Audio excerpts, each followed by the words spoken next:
You know, we tend to think that making tools is what makes us human. It's our thing, right? But what if I told you that a pivotal moment in our own technological history is happening all over again right now with a bird? We're about to dive into a discovery that seriously blurs the line between human and animal intelligence. It's pretty incredible. So this is the bombshell right here. This quote comes straight from a 1996 paper in the journal Nature, and it's what this whole explainer is about.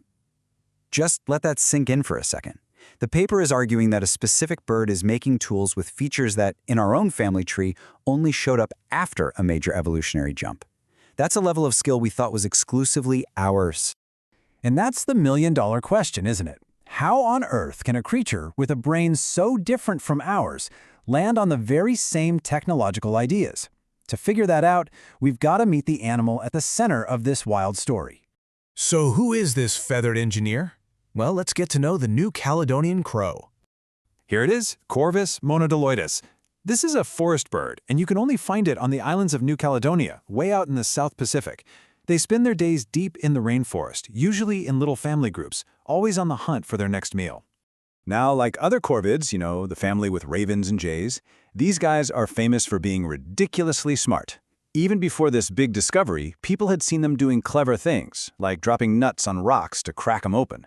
But what scientists were about to find was on a whole other level. We're not just talking about a crow picking up a random stick. Oh no. We're talking about manufacturing. We're talking about deliberate, intentional design and a toolkit that, honestly, an early human would have been pretty happy with. And here's what's so critical. The crows weren't just making one kind of tool over and over. They were systematically making two totally different designs, each one for a specific job. This isn't just tool use, it's a genuine toolkit. And this slide just lays it out perfectly. On the left, you've got these hooked twig tools. And on the right, these stepped cut tools made from super tough pandanus leaves. You don't have to get a biologist to see these are completely different designs, probably for very different tasks.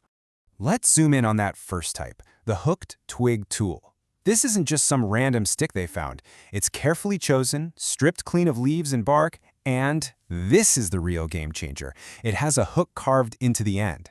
Think about that. Creating a hook to pull something out is a massive mental leap. And get this, researchers actually saw them making these things.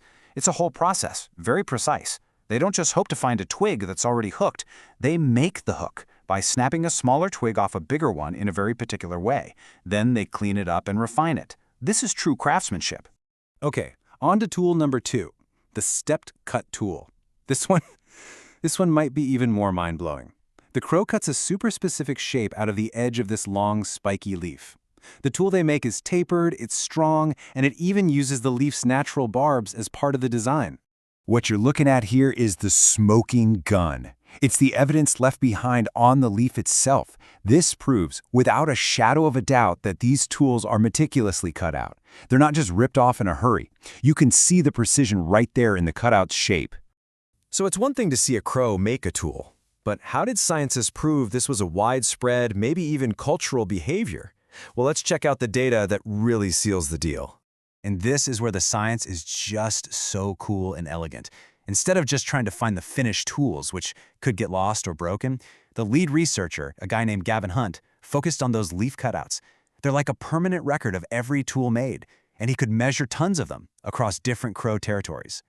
So this is the raw data, straight from the paper, and you can see how detailed they got, measuring the lengths, counting the number of steps in the cuts, and comparing trees on 2 different mountains, Picningua and Mount Sindoa. Okay, now let's simplify this a bit and see what it all means. And here it is. This is what the data shows us. Just look at the average tool length. Crows on Mount Sindoa were consistently making longer tools than the crows over at Picningua. Same thing for the number of steps in the cut. The designs were really consistent within a single location, but different between locations. This chart just makes it crystal clear. That average number of steps per tool, it's way higher at Mount Sindoa than at Picningua. It's like the crows in different places have their own local blueprints, their own signature styles. You see, this kind of variation isn't just random chance. This is standardization. It's a regional tradition. And that points to something huge, that these complex tool-making skills are learned behaviors passed down from one crow to another. In other words, it looks a lot like culture. Okay, let's bring it all home. Why is a crow making a hook stick such a massive deal? Why does this change everything? Well, it all comes down to these three key things, none of which had ever been seen in a non-human animal before. First, the standardization of the tool designs. Second, having a toolkit with more than one distinct type of tool. And third, that absolutely revolutionary idea of making and using hooks. And let's not forget where we started. These three exact features, they're the hallmarks of technological progress in our own human ancestors. They represent a massive cognitive shift from just using stuff you find to actually manufacturing complex tools. This slide just puts it all in perspective, doesn't it? On the left, you've got the New Caledonian crow. On the right, you've got our own ancestors after the Lower Paleolithic. Standardized design? Check. A toolkit? Check. Using hooks? Check. The parallels are they're absolutely stunning. So maybe the next time you see a crow, don't just see a bird. Try to see an engineer, a craftsman, a creature with a mind capable of solving problems in ways we once thought belonged only to us. And that leaves us with this final, really fascinating question. This discovery just completely upended what we thought was possible for an animal's mind. So it really makes you wonder, what other kinds of intelligence, what other sparks of genius are out there right now, hiding in plain sight, just waiting for us to finally notice?